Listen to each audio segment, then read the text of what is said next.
नमस्कार. श्री निसर्गदत्त महाराज दैनंदिन चिंतन 393 भाग 393 आणि भाग 394. श्री निसर्गदत्त महाराज म्हणत, ज्ञानी हा देहदृष्टीने अगोदरच मृत असतो. ज्ञानी हा देहदृष्टीने अगोदरच मृत असतो, पण अखिल विश्व हा त्याचा देह बनलेला असतो तेव्हा. श्री निसर्गदत्त महाराज म्हणतात, ज्ञानी हा देहदृष्टीने अगोदरच मृत असतो, पण अखिल विश्व हाच त्याचा त्यावेळी देह बनलेला असतो. सर्व जीवन म्हणजे तोच असतो. सर्व जीवन म्हणजे आता तोच असतो. त्यामुळे त्याच्या किंवा इतरांच्या मृत्यूमुळे त्या प्रत्यक्ष अशा जीवनावर काहीही परिणाम होत नाही. उलट त्या जीवनात जोमच वाढतो. असंख्य दिव्यांनी लखलखणाऱ्या प्रकाशणाऱ्या शहरात 4-2 दिवे फ्यूज झाले म्हणून काही संपूर्ण प्रकाश व्यवस्था कोलमडली असे मात्र होत नाही. जीवनाच्या समग्रतेवर त्याचा काहीही एक परिणाम होत नाही. साधक विचारतो, समग्रतेच्या दृष्टीने आपण काहीच नाही हे कबूल. समग्रतेच्या दृष्टीने आपण काहीच नाही हे कबूल, पण व्यक्ती म्हणून आपले महत्त्व काहीतरी असेलच ना. समग्र हे तर अमूर्त असते, पण आपण तर साकार, वास्तव, पूर्ण मूर्त स्वरूप आहोत. हे कसे काय? महाराज म्हणाले, असे तुम्हाला फक्त वाटते. असे तुम्हाला फक्त वाटते तसे ते नाही, पण माझ्या दृष्टीने मात्र उलट प्रकार आहे. समग्रता हेच वास्तव आहे. समग्रता हेच वास्तव आहे. आत्मविद्येला अनुसरून तुम्हाला जे काही व्हायचे आहे ते तुम्ही अगोदरच आहात. आत्मविद्येला अनुसरून तुम्हाला जे काही व्हायचे आहे ते तुम्ही अगोदरच आहात. साधक विचारतो, आपण सर्वच बाबतीत असे उदासीन दिसता. महाराज म्हणाले, नाही, मी निपक्षपाती आहे. मी व माझे असे मला काहीच वाटत नाही. त्यामुळे टोपलीभर माती आणि टोपलीभर रत्ने मला ही माझी वाटतच नाहीत. तसे जन्म मृत्यू मला सारखेच आहेत. साधक विचारतो, म्हणूनच तर तुम्ही उदासीन आहात.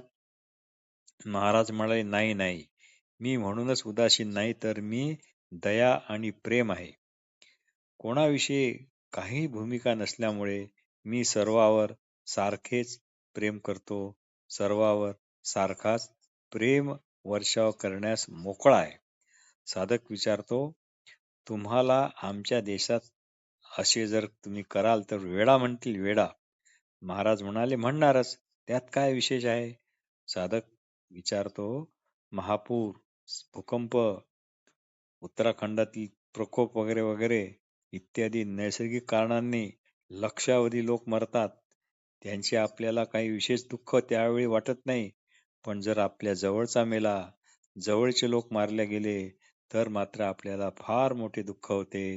म्हणजे असे म्हणायचे का, की जे अपरिहार्य असते त्यात मात्र भव्यता असते, आणि जे एखाद्या समूहाने किंवा एखाद्याने अपघात म्हणून, मुद्दाम म्हणून केलेली हत्या किंवा झालेला मृत्यू हा जो की टाळण्यासारखा असतो, पण तो जेव्हा टाळता येत नाही, तो आग्रह किंवा हट्टामुळे किंवा आपल्या मान्यता खऱ्या म्हणून ते दुसऱ्याला लादू जाणे पाहणे आणि त्याला नकार देणे जो देतो त्याची हत्या जेव्हा अशा प्रकारे केल्या जातो, तेव्हा तो मृत्यू हेडीच असतो. हे बरोबर आहे का? महाराज म्हणाले, जे काही घडायचे ते घडते. नैसर्गिक असो की मानवनिर्मित असो. महाराज म्हणाले, जे काही घडायचे ते घडते, ते मग नैसर्गिक असो का मानवनिर्मित असो का काही असो, त्याबद्दल विभागी करण्याचा किंवा त्याचा धसका घेण्याची काही एक गरज नाही. प्रत्येक घटनेत टाळल्या जाणाऱ्या किंवा टाळल्या न जाणाऱ्या अशा प्रत्येक घटनेत अखिल विश्वाचे जीवन समग्रतेने सारखेच प्रगट होत आहे, होत असते, होत राहणार असे हे प्रगट होणे हे कालातीत म्हणूनच होत असते, म्हणजे याला आदी अंत नाही.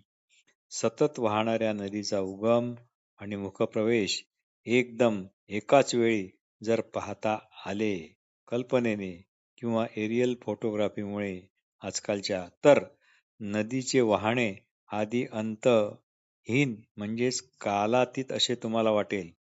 पण नदीकाठच्या एखाद्या घरातील, त्या घरातील एखाद्या छोट्या खोलीतल्या खिडकीतून जर आपण नदीकडे पाहिले, तर त्या छोट्या खिडकीच्या चौकटीत जितके काही दिसेल, त्यावरून आपण नदीचा उगम किंवा मुखाच्या ठिकाणी नदीचे समुद्राचे मिळणे हे पाहू शकणार नाही.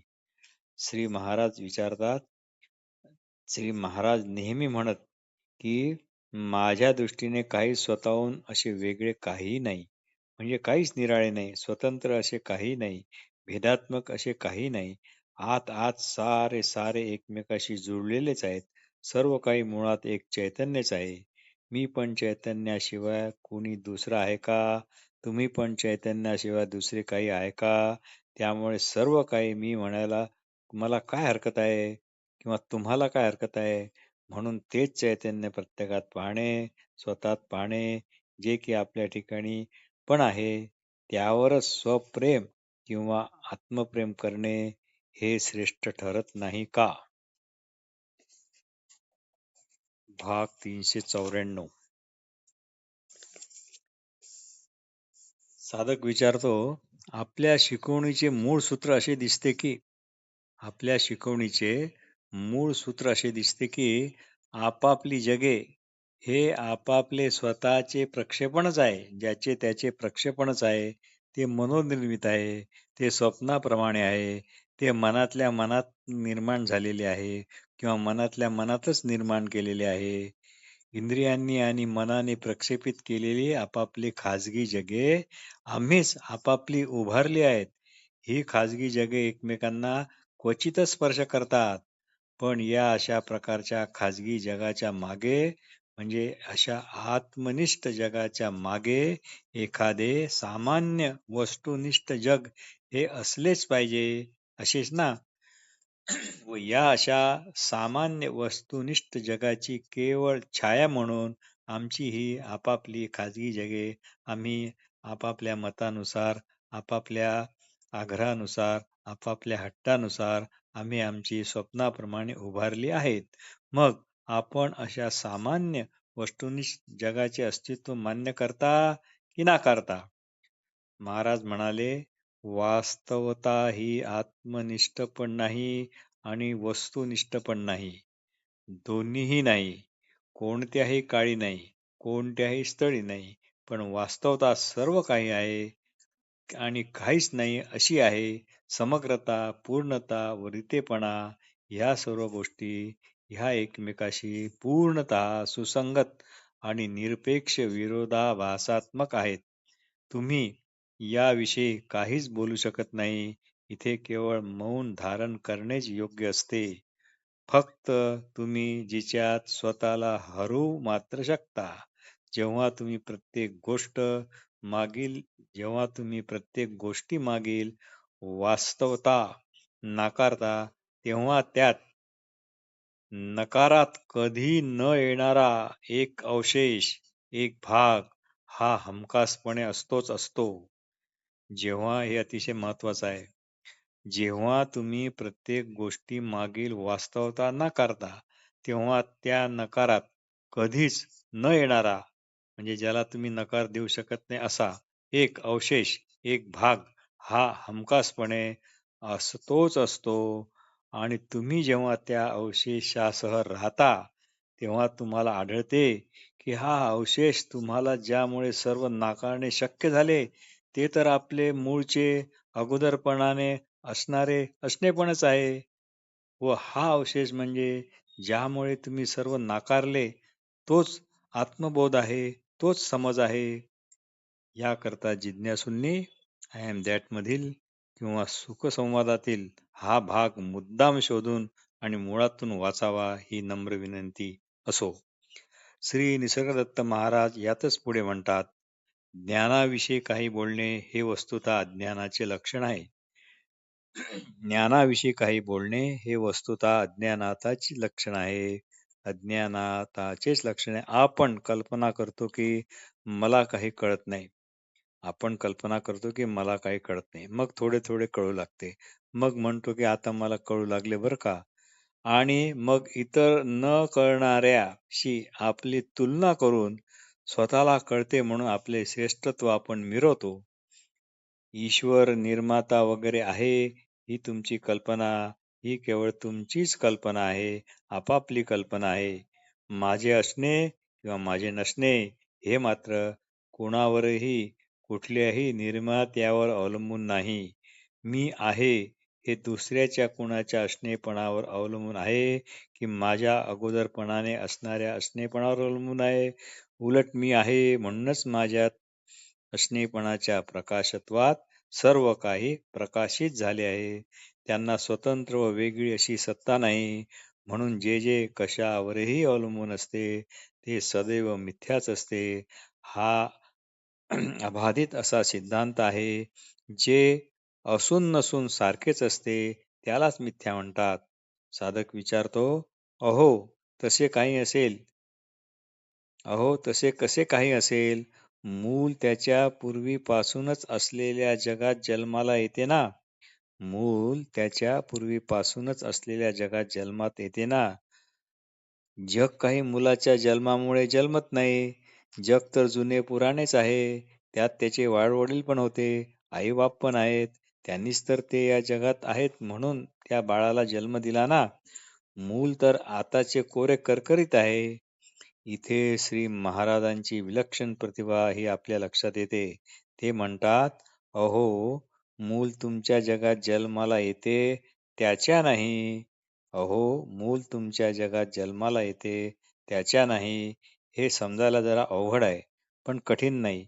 जन्मणे म्हणजेच तुम्हीच केंद्रस्थानी राहून आपणच एक एक केंद्र होतो व आपल्याभोवती आशा, आकांक्षा, इच्छा, भीती, संस्कार, हट्ट, आग्रह, पूर्वधारणा आपणच होऊन आपले जग आपणच निर्माण करतो. प्रत्येक जण स्वतःसाठी आपापले असे मानसिक म्हणजे मनातल्या मनात कालाधिष्ठित जग निर्माण करत असतो आणि त्यातच स्वतःला बंदिस्त करून जगत असतो. आपल्या या तुरुंगाचा खरेपणा नाकारणे एवढेच आपल्याला करायचे आहे. दुसरे काही म्हणजे काहीच करायचे नाही. जे केवळ कल्पनेत आहे, त्याची आपल्याला कधीच खात्री पटत नाही. पण आपले असणे पण ही काही कल्पना नाही. ते आहे म्हणजे आहे. त्याला नकार देतो म्हटले तरी सुद्धा तुम्ही आहात म्हणूनच त्याला तुम्हाला नकार देणे शक्य होईल. तात्पर्य आपल्या असणेपणाने असणाऱ्या असणेपणातच जेवढी बळकटता आहे, जेवढी खात्री आहे, तेवढी कशातच नाही. तेच तुम्ही असा म्हणजे झाले.